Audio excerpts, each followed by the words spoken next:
be pure sand. Now they are also got a little hilly ordinance up here to the right.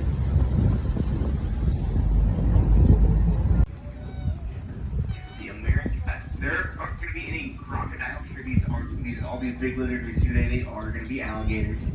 And here's that great egret again.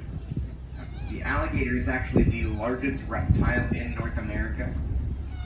They can get pretty massive. 3,000 pounds of pressure. Might be going down. We'll have to get next to them.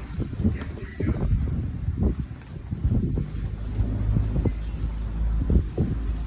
Whoever caught the swamp know to go for the cattails.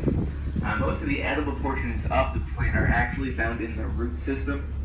These green blades of grass we're seeing, when they're young and first brought up out of the water, you can actually take those. If you pick that, and then you'll peel that coarse fibrous outer layer down there where it's kind of white, you'll get to a clear center portion of the plant.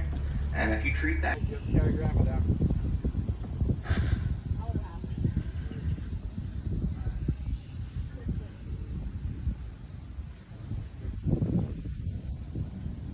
wet.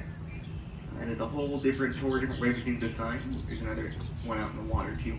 Oh, and I also finally have an anhinga in the water.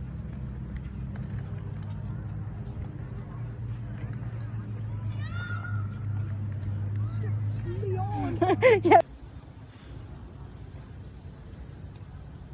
There's a statue over there.